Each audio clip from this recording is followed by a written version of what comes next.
Hi there, and welcome to another episode of the Future of Jewish podcast. I'm your host, Joshua Hoffman. On this episode, I am joined by Dyonna Ginsburg. She is the CEO of OLAM, a network of 60-plus Jewish and Israeli organizations working in the fields of global service, international development, and humanitarian aid. Prior to joining OLAM, she served as the Director of Education and Service Learning at the Jewish Agency for Israel.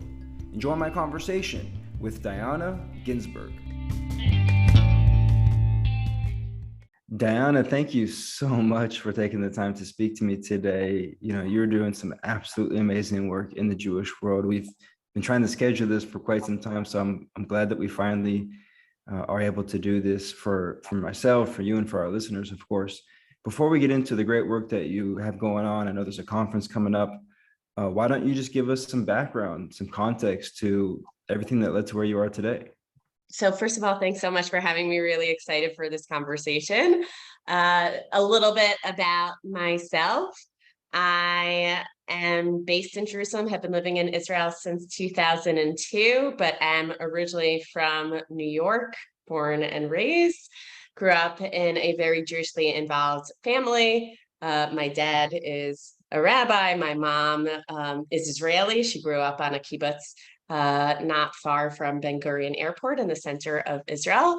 And I was always deeply involved in Jewish life and learned from my parents' model what it meant to roll up your sleeves, make a difference, both for fellow Jews and also for broader society. And so straight out of college back in 2002, I made Aliyah. I moved to Israel. Initially, my thinking was to work in the fields of Jewish education and or politics. In the end, I did neither quite exactly. Several years into my Aliyah, I got involved with what was then considered the first Jewish social justice organization in Israel, to draw inspiration from Jewish values, Jewish text, Jewish culture broadly defined. And that was the inflection point in my whole journey. And in the initial years was really focused on domestic social change work within Israeli society. But as I was doing that, I got to meet more and more kindred spirits in the American Jewish community, in European Jewish communities, and also in Jewish communities around the world who were engaging in social change work either locally or globally, drawing inspiration from Jewish values. And so I would say over the years, I've been really involved in trying to bring those folks together across difference, either geographic difference or political difference, to be engaged in collective action to make the world a better place. And fast forward to 7 years ago, I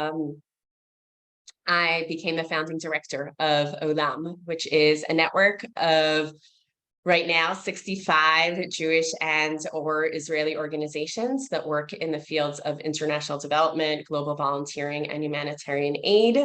Collectively, those organizations operate in 102 different countries around the world and have something like 3,300 staff members.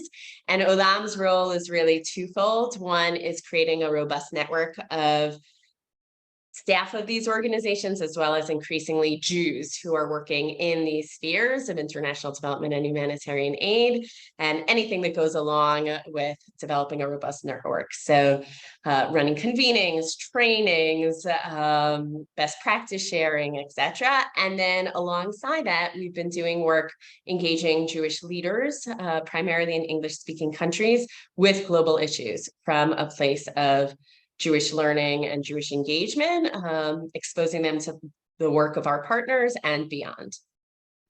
Well, amazing. Thank you so much for sharing all of that. And before we get into the great work of OLAM and your affiliates and your partners around the world, there's this growing trend that I'm sure you're aware of, where a lot of young Jews abroad, and typically when we talk about, Jews abroad, of course, there's a predominant focus on U.S. Jews just by sheer population numbers. But we know there's not just young Jews, there's Jews in Australia and South Africa and across Europe and South America, all over the world.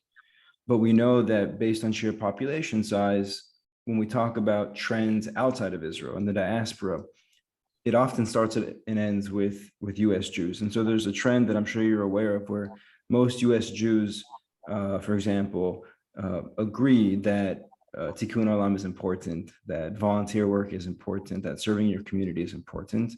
That's not the issue. The issue is that they don't, 72% in one survey of, for example, U.S. Jews said that they don't actually put their efforts and their energies of the tikkun olam work, so to speak, into Jewish organizations. And so the idea of doing tikkun olam, but not doing it in a Jewish way, feels, in a simple way of putting it, bizarre. And I'm just curious. The question for you is ultimately, what's your message to those folks? But before we get to your answer, just want to be clear. I think most people, and probably you as well, would agree that we don't expect Jews to only help the Jewish world and work in Jewish or volunteer in Jewish organizations. That's not the issue. The issue is when none of the volunteer work takes place in the Jewish world with Jewish organizations. So finding a balance, obviously, between working and volunteering with Jewish organizations versus other types of organizations. And so I go back to my question: what is your message to those folks, which seems to be a growing group of people? Yeah, so I think it's a couple of things. One is, this goes back at least 15 years or so ago. There was a report that I really consider a seminal report that was published by one of OLAM's now partners, Repair the World, which is focused on making service a meaningful part of American Jewish life. And it was called Volunteering and Values.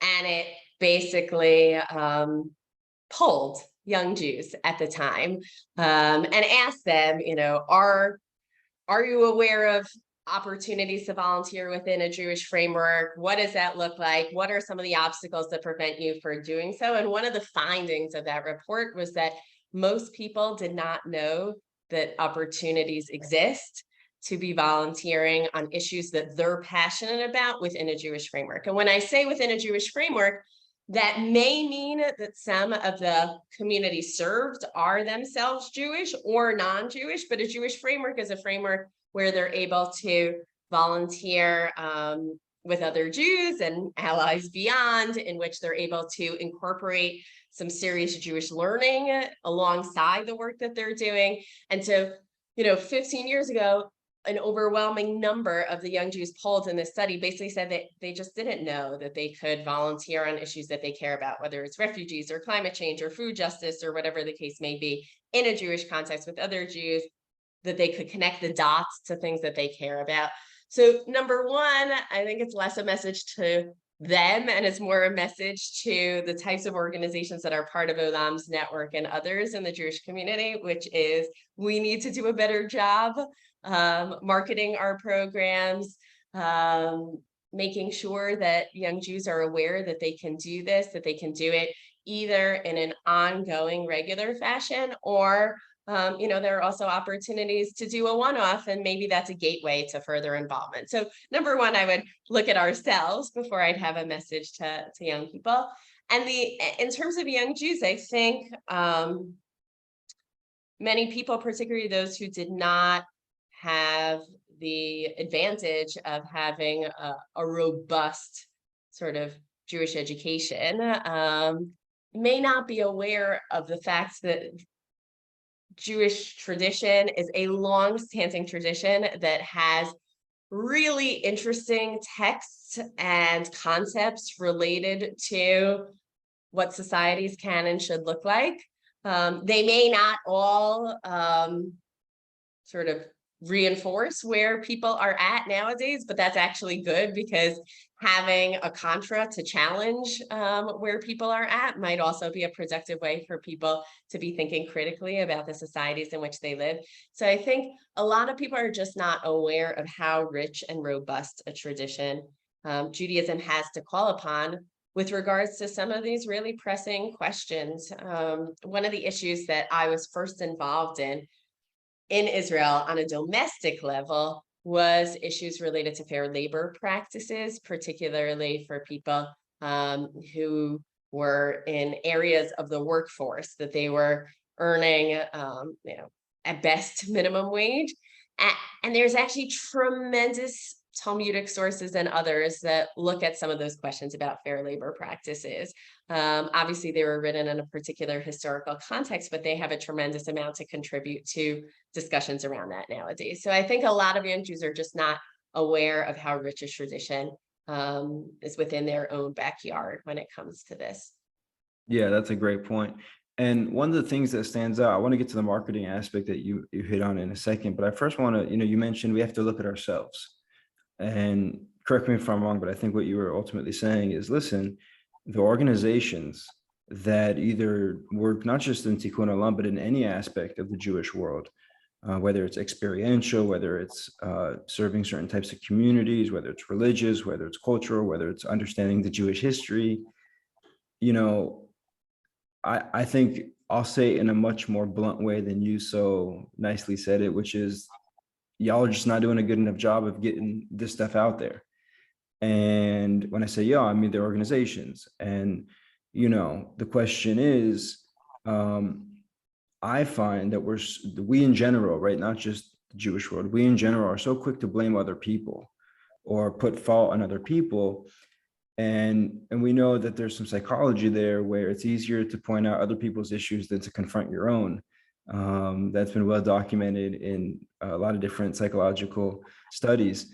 In fact, it's called Solomon's paradox, named after the one and only King Solomon, who literally was a sage and very wise and could tell everyone else how to do a good job in life, but himself was actually quite troubled and had some shortcomings.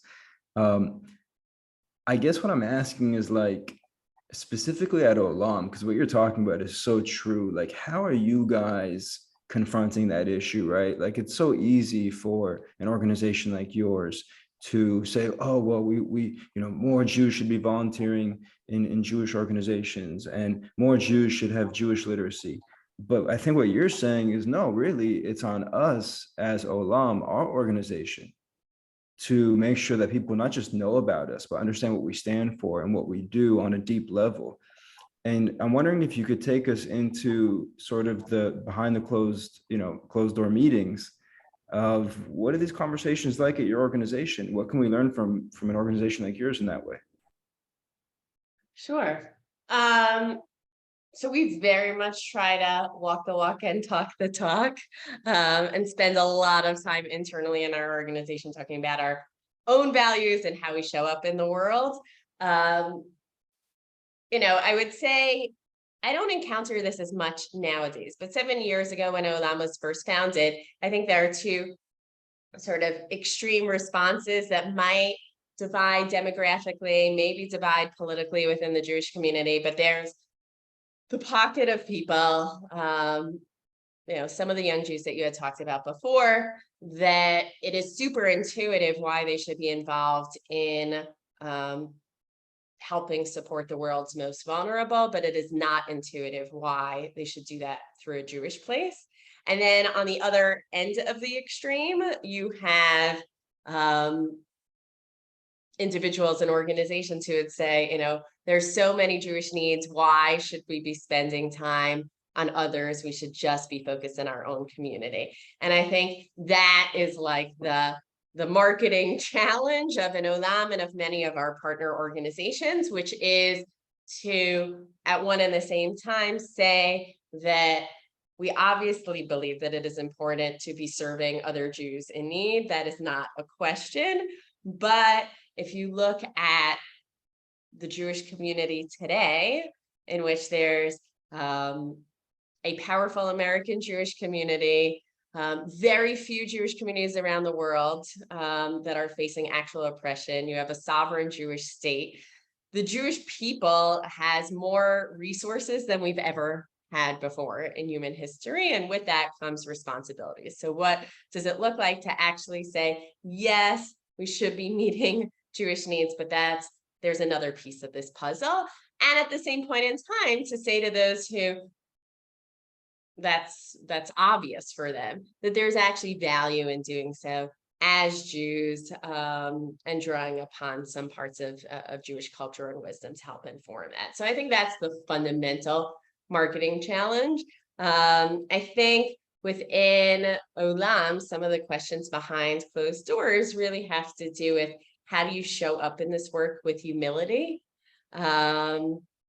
particularly if you're talking about entering a community that is not your own, especially if it's a community far away. What does it look like to be showing up with a posture of humility, learning and listening, and real partnership with local communities? And I think within Jewish wisdom, humility is a serious value. We're told that Moses was the most humble among men. Mount Sinai, according to Jewish tradition, was chosen not because it was the highest mountain, but because it was the most humble mountain. And there are other pieces in tradition along those lines. So what does it look like to do that? And at the same point in time, be proud of whatever, wisdom or resources can be shared in partnership with others. So talk to me about humility, because I think I can learn a thing or two from you about being a little bit more humble. And my question for you is this. They always talk about the line between confidence and cockiness, right? And it's a very, very blurred line, often unseen, and therefore one can easily kind of oscillate between being confident and being cocky, and sometimes only understanding that they became cocky looking back, not in the moment itself. I guess my question for you is, when you're talking about entering a new community or a new place, even a new room in a building, in an office, obviously open-mindedness is paramount. We definitely agree on, being a willing learner as a result of that, for sure. But also, sort of as you're learning, because there's no real learning is a lifelong process. So the idea that you should be humble until you learn is kind of doesn't make sense, right? Because if learning is lifelong, then in theory you won't make any decisions in life, because you'll just say, well, I'm still learning. So I guess my question for you is where do you what advice would you give me and people listening to this podcast about where's that line between conviction and believing in what you're doing and what you're saying because you have been learning and because you're willing to do the work of continuing to learn and to iterate and to experiment, versus really being whatever we want to call the opposite of humility? Where do you see that? Sure. So I'll share two quotes or stories that I like when I think about this. One is from C.S. Lewis, which says that humility is not thinking less of yourself, it's thinking of yourself less. Okay. So it's not about putting yourself down. It's not about saying that you don't have your own sort of position or moral or ethical backbone in the world, but it's about putting yourself in the context of a larger community or larger humanity and realizing you are just one person. So I think that that's a very helpful frame. And another is, and I've written about this in the past, the Hasidic master of Simcha Bunim was known to carry two pieces of paper in his pockets. On one, it said, "I am but dust and ashes," which is a quote from the Bible. And the other is, "The world was created for me." And what he encouraged people to do is, if you're down, take out that piece of paper that says the world is created for me, and that will recalibrate. And if you're overly cocky or thinking too high of yourself, take out that piece of paper that says I'm but dust and ashes, that reminds you of your own sort of human failings. And that the key is really about reaching that sense of calibration all the time.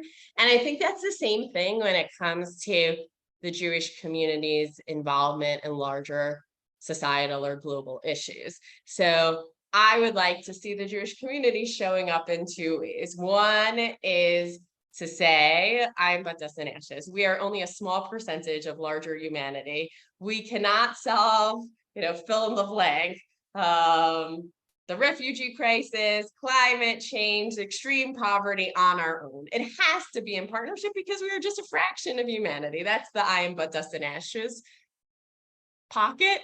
And then the other, in terms of like the world was created for me, is to say, okay, we may be a small percentage of larger humanity, but there's a lot in our own history, both ancient and modern, in our own sources, that compel us to step up when there are people who are suffering, and to show compassion, and to try and create a better society. And so it's really a call to action, and to say, no, you can actually make a difference. Some of these global issues may seem entirely overwhelming, but on days like that, pull out that piece of paper from your pocket, and it should not lead to paralysis. It needs to lead to actual action. Wow, I love that. Thank you so much for sharing that. I want to get to, the work that OLAM's doing. You put it in three very interesting ways, digestible ways: global service, international development, and humanitarian aid. The first two of those, global service and international development, have two very interesting words: global and international.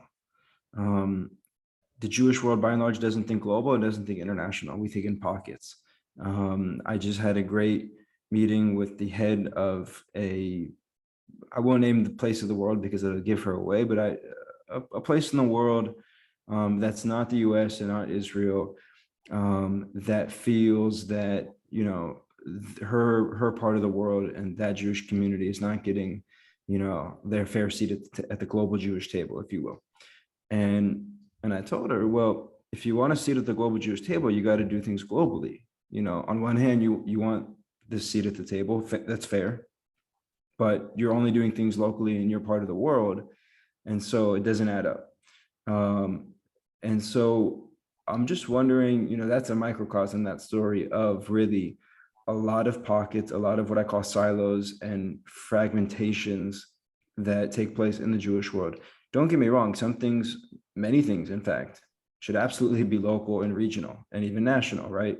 There are unique circumstances that, for example, US Jews face, or Canadian Jews face, or Australian Jews face, or Israeli Jews, that are unique to that part of the world, to those group of people.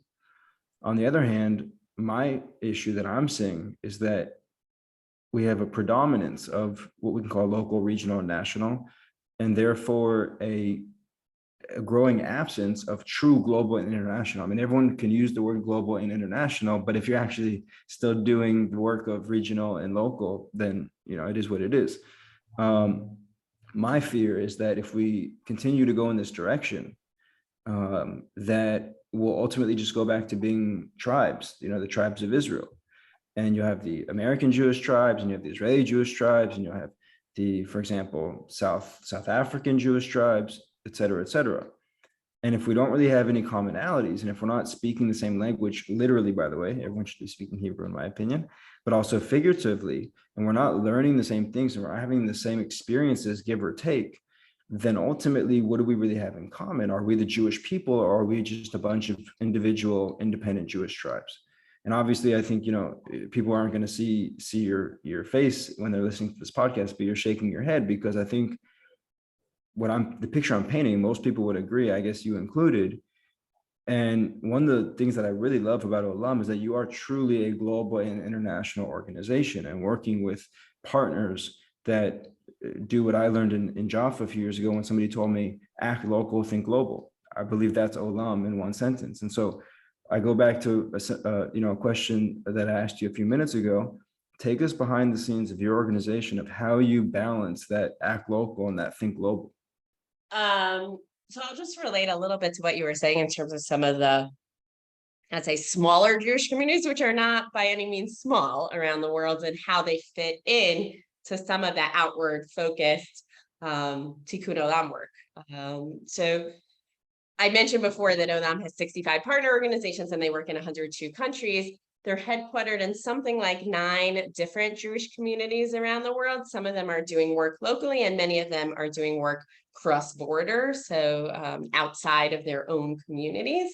And I would say that within our network, some of the Jewish communities that you mentioned, whether it's the South African Jewish community or the Mexican Jewish community, or the Australian Jewish community are key partners in this work, and they bring very important perspectives on social change issues. And so within OLAM's network, I think there's a real voice for Jewish communities that are working on some of these, broader Tikkun Olam focused projects outside of North America, Israel, and some of the larger communities. And I would also say we, later this week, we're launching a piece of research that we commissioned that focuses on the Jewish and Israeli response to the crisis in Ukraine. And we looked at, it was a qualitative piece of research. We interviewed 25 different stakeholders who are working in Ukraine and bordering countries. And one of the amazing stories in that particular crisis was the way in which actually small Jewish communities, like the Polish Jewish community, etc., stepped up almost overnight to be providing disaster relief and humanitarian aid to refugees fleeing Ukraine, both Jewish and non-Jewish alike. And that's an amazing story that's worth being told time and time again, because I think some of those communities had really been focused up until this point in time on just building their own communities and creating communities that meet the needs of its own members. And they were able to pivot in amazing ways. And so number one, I think within this, for lack of a better term, Tikkun Olam field, Jewish communities around the world, particularly in some of the smaller communities, have a very, very significant role to play. And also, I think, see some of these issues related to social change, responsibility, etc., differently than the narrative within the American Jewish community, the Israeli community, just because their own communities are different and have different sort of stories. So that's one thing that's important. In terms of what you said about local and global, so the common denominator among all of OLAM's partners is that they do have some global cross-border focus, but without a doubt, particularly when it comes to some of these larger issues, you need local action in order to impact global trends. And also, the lines between local and global are much blurrier. So, someone who is an asylum seeker or a refugee, is that something that's global or local if it's in your own city? That's both at the same time. And I actually feel like one of the things that, at least for me, has been most striking about the last few years in the pandemic period is a bit of a paradox that it is more clear than ever how interconnected the world is. If anyone had any questions about, can an action that I have in one place in the world impact the health and safety and well-being of somebody far away, the pandemic made that abundantly clear that we live in a small interconnected world. And yet, I do think because everybody, at least in the initial phases of 2020, were hunkering down and staying at home, and it did cause this pull to the hyper-local.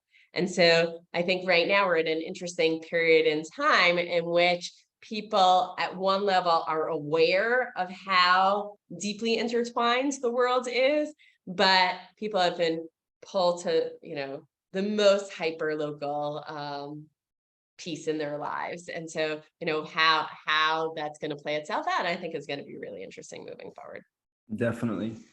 So a few comments on that, just to add some more material. So local is great, right? Like, for example, I 100% of the time prefer to support a local business than a chain or any type of corporate, organization. Just here on my street in Tel Aviv, I have an AM/PM, which is a chain of grocery stores here in Tel Aviv, and literally right next to it, not a few stores down, right next to it is a local supermarket owned by an Arab Israeli family.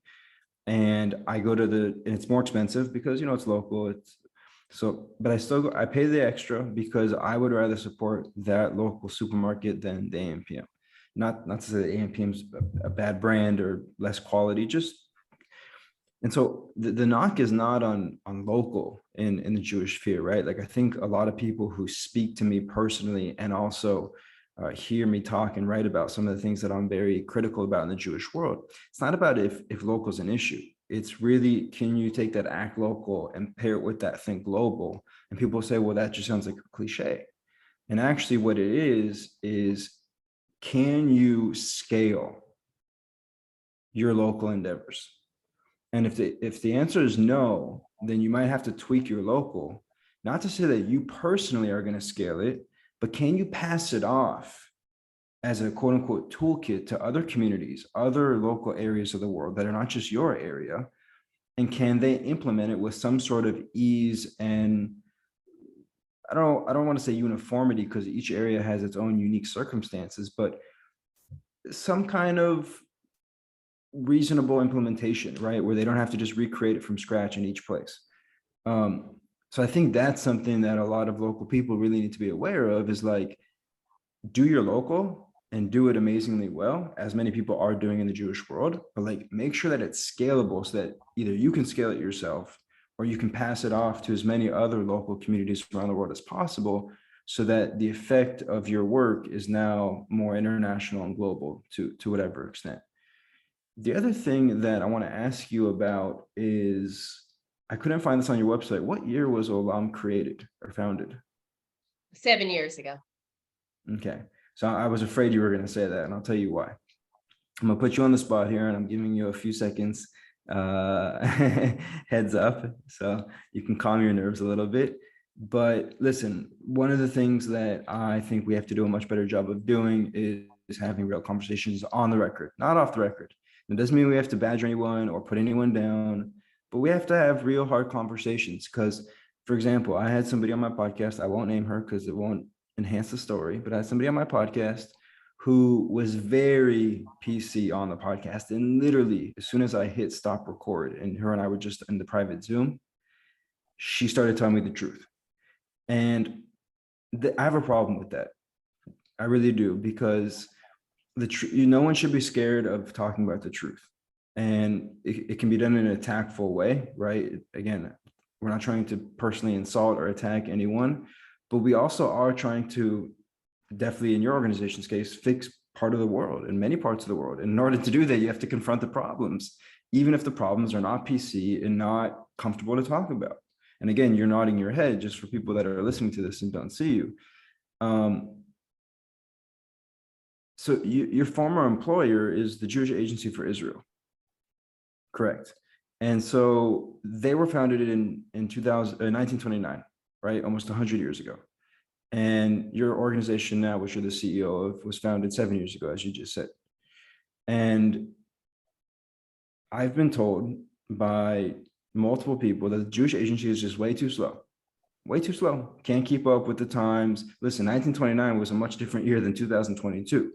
But at the same time, you want to be relevant, whether it's 10, 20, 50, 100 years later, you got to keep up and you got to reform and evolve and adapt. And that comes from the people in the organization. It's not the organization. The organization doesn't think. It's the people in the organization, whether it's the board, whether it's the executive team, whether it's directors, whoever it is, ultimately has to make a decision every day when they go to work. Are we going to keep doing the same thing over and over and keep allowing sort of the barriers and the challenges to hold us back? Or are we going to do the hard work, which is not comfortable, which involves a lot of hard decisions, which involves a lot of not being romantic about past success and history, finding a balance between honoring the past, but also moving into the future. And so my feeling is that your experience at the Jewish Agency in that legacy organization versus your experience now with OLAM, which is obviously a much newer organization, has got to be night and day. And I'm just curious, as I paint this picture, what goes through your mind? Sure. So my career has actually been vacillating between legacy organizations and more innovative entrepreneurial startups. So I started my career, I was a CEO at the age of 22 in the Jewish world. I then went to the Jewish Agency for my first iteration. I then went and headed up an Israeli social change nonprofit, the Jewish Social Justice Organization I referenced earlier. Then I came back to the Jewish Agency. That's probably what you saw. That was my second iteration there. And then I came to OLAM. And so it's been punctuated. It's basically gone back and forth, legacy versus smaller entrepreneurial startup. I am somebody who believes in both. I think that there are things that larger entities can do that smaller cannot. They have resources at their disposal. They're able to do things at scale that Can you smaller just give me an entities cannot. example though of like when you say things that they can do that smaller orgs can't?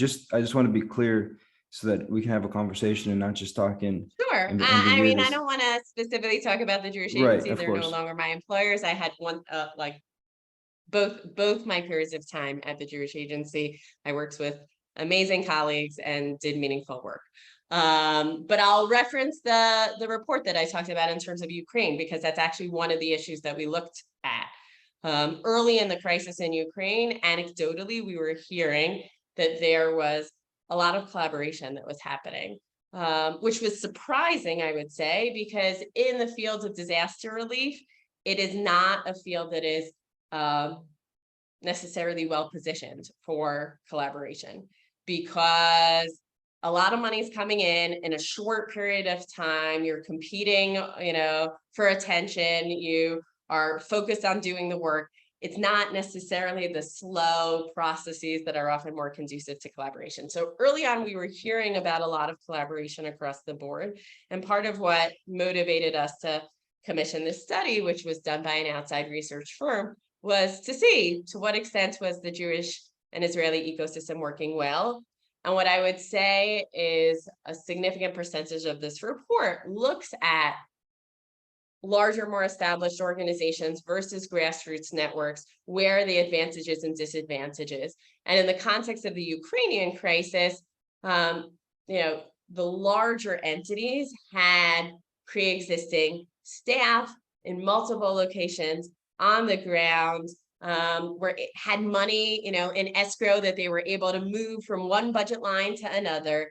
There is something that larger organizations can do and are set up to do. And then you have the smaller, either organizations or grassroots networks that are able, in general, to do a much better job at being flexible, at meeting the needs of a particular person, right? Like there's someone at X, Y, and Z street who needs Y medicine and needs to cross a border at Z time. It's usually the grassroots or entrepreneurial organizations that are able to do that, because they're able to move fast, because they are not they're not as bogged down in protocol. There's something good about protocol, but they're not as bogged down in protocol. So if you want me to say that the time has ended for large legacy organizations, I'm just not that person. Maybe there are others. I actually think that there's a lot of good that can happen when you have partnerships among the larger entities and some of the more grassroots entrepreneurial ones. Absolutely. And I don't think the question is, like, I think the Jewish Agency is a phenomenal organization, and that's not my opinion, that's a fact. I mean, no one is going to question that. I think what I worry about, or worry maybe is not the right word, but what I foresee is this word that we hear a lot in the world in general called disruption. And so back in the day, we're talking, when I say back in the day, I'm not talking about 1929, I'm talking about 2009, 1999, where, the idea that you could say, listen, in today, tomorrow, next week, next month, next year, the Jewish Agency, it's not going to go away, but it could become so irrelevant that it might as well have gone away, not because it doesn't do good work, not because the people are ill-intentioned, which they're not, they're well-intentioned, because disruption occurs in every industry in the world, in for-profit and nonprofit. And there's going to come an organization, it could be OLAM, it could be another organization, grassroots, small group of people that use technology and the modern tools of the day to provide a better service, so to speak, or better experience or better product to more people. Don't need all the resources and the buildings and the infrastructure. We saw that with, people don't like this example, but it's the best example. Netflix and Blockbuster. I mean, Blockbuster had a store on every block practically, and had every DVD and every VH. Where's Blockbuster today? They're literally out of business. Now, in the nonprofit world, you can't necessarily go out of business, especially if your endowment is big enough. But I argue that becoming irrelevant is worse than going out of business. And I think that's what could happen, not just to the Jewish Agency, not just to other legacy organizations, but your organization, my company, every company who is not constantly innovating, no matter how long they've been around, is prone to disruption. And so that's my concern, is like, how do we hold on to the tremendous legacy of an organization like the Jewish Agency? But ultimately, they have to be willing, themselves to do the hard work, just like every other company. Hard decisions, being creative all the time, which we know is not easy, being innovative all the time, including when you sometimes when you over innovate, you can actually disrupt yourself. But that's part of the risk. And we know that the Jewish world. So I mean, in my little piece of the world, which is in international development and humanitarian aid, the question that's on the forefront of my mind is a very different question. It's how do you leverage Jewish communal resources to be supporting those most in need? And I think that larger institutions have a role to play. I think smaller, more disruptive entities have a role to play. I don't see that as a zero-sum game or either or. I think it's about how do we leverage the various institutions and tools and resources at our disposal as a Jewish community to be doing more good in the world and meeting the needs of those who are most vulnerable. So in that regard, I'm a believer in both. Definitely. I want to ask you, in terms of running OLAM, so how do you personally, as the CEO, how do you juggle sort of this grassroots, what we can call a new world organization, which I'm sure is embedded in the organizational culture and in your leadership and in other things, versus, like, obviously you want to grow and you want to get to a place where you do have the resources of what we can call a bigger organizations or a legacy organizations. So how do you, because we know that, I mean, again, this goes to psychology. It's not a Jewish thing. You see this in every place in the world, right? I mean, new organizations tend to be more innovative, more creative, and then eventually that allows them to grow and get to a place where they end up becoming more conservative, more risk adverse, et cetera. That happens in Wall Street. That happens everywhere. Google, I think, is one of the exceptions, where we know Google is one of the biggest companies in the world, yet is still one of the most innovative, because they literally are like, they're aware that if they become too conservative and not risk adverse, here today, gone tomorrow type of thing. And so they literally, most people don't know this, but Google bakes into their P&L 35 to 40% failure, meaning we're going to basically burn 35 to 40% of our experimental, I should say, budget, because that's part of experimenting, is you're gonna, you don't bat 1,000%. So how do you, as the CEO of a relatively new organization, still maintain that grassroots, innovative, creative culture and way of doing things, versus also wanting to obviously grow and get to a place where you have the same, if not more, resources than some of these legacy organizations? Sure. So OLAM is a little bit unique in the nonprofit landscape, because we were actually set up by several funders in the Jewish community who had been funding many of the organizations that ultimately became our partners. And our funding structure has subsequently shifted, and we brought more funders on board. But OLAM was very much set up, to use the language of collective impact, as a lean backbone entity. So while we do want to grow, and in particular in terms of meeting the needs of our partners, we actually don't have a huge growth aspiration. We are larger in terms of staff than we were when we were founded. We will probably get a little larger, but not by much, because we very much see ourselves as this lean backbone entity that's serving an ecosystem. And we always want to maintain that proper balance between the attention that's given to OLAM and the attention that's given to our partners. In our early years, we did not fundraise out of a commitment. It was covered entirely by our founding funders out of a commitment not to sort of compete or be perceived to compete with our partners that we were set out to support. That has shifted as we have established, I think a deep sense of faith and trust among our partners and OLAM. So we do some fundraising, but we are a unique animal in this regard, where we're not on this, we are not aspiring to be a legacy organization or anywhere close. We are aspiring for our field and for the ecosystem and the 65 partners plus that we serve to grow. In terms of our ability to both create sustainable structures for our own organization, but still be able to fail, etc.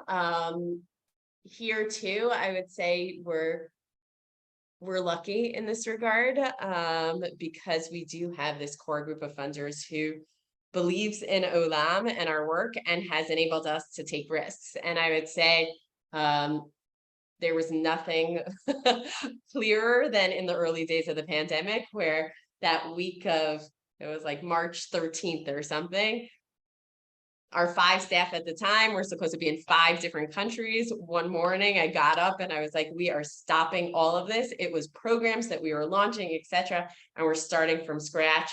And one of the things that we were able to really was say, okay, we're going to be in this story for the long haul. What does it look like 10 months from now, a year from now, 2 years from now, to be contending with this?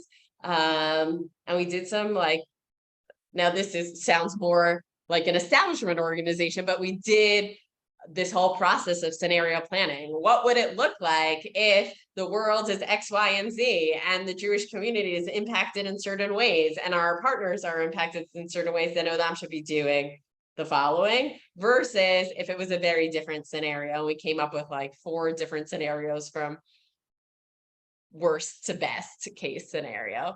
So I think we definitely do take risks. We know that not everything that we're going to do is going to succeed. We listen a ton to our partners. Almost every new program that we do is in consultation, if not in collaboration with others. But we do iterate a lot. So you use the word unique, which there's no better word to use it. I mean, there's a few other organizations that maybe do this at certain levels, but from what you're describing, what I read about OLAM before the interview as well is, I mean, you really have done a great job of creating this top-down, bottom-up relationship with, between OLAM and its partners and affiliates. And you talked about collaboration, cooperation, you talked about use of keyword, which is listening, which I find to be often not the case in the Jewish world. I guess what I'm wondering is I'm curious to know from you, what are some of the things, because you really are one of the few bold leaders in the Jewish world. And you're bold not because you're smarter than other people, not because you have more experience than other people, not because you have more money than other people. Actually, you're bold because you have the intangibles, which is being a good listener, waking up one day and saying, you know what, we're going to make some hard decisions today, and it's not going to be comfortable. And I find actually that what you said about what's called second line thinking, which is looking beyond, the immediate results or consequences of actions, I find that to be incredibly rare in the Jewish world. I don't know what your experience are, but I find that it's very, very much short-term thinking in the Jewish world, and not thinking 3, 4, 5 steps beyond, whatever it may be.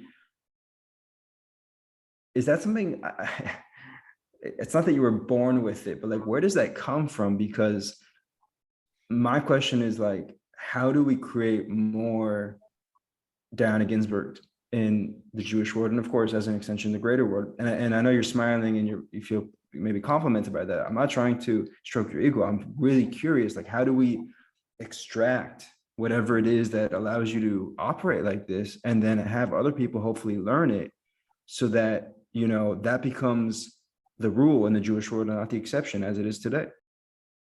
I'm happy to reflect on what goes into how I see the world. How you replicate that, I don't know. But I think one is I grew up in a family that within the Jewish community has a variety of different perspectives. My dad is American, my mother's Israeli. My mother grew up in a secular kibbutz. My father is a conservative rabbi. We went to Orthodox schools. My extended family in the United States is affiliated with the Reformer Reconstructionist movement, if at all. And so I very much grew up with this sense of my close family thought differently about different things in the Jewish community. They were just coming at it from different perspectives. And so I think part of what has inspired me is I've always tried to be a bridge builder and bring people together.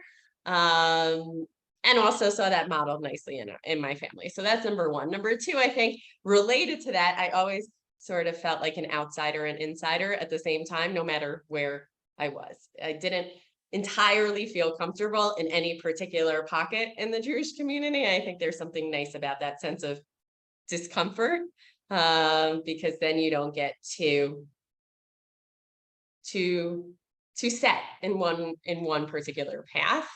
How you replicate that, I don't know. I mean, the one other thing I would also say is, at least in the circles in which I travel, and there are many different circles in which I travel, but let's say the activists, entrepreneurs, social justice folks circles, both in Israel and in North America and around the world, a lot of people are propelled by a sense of anger or righteous indignation.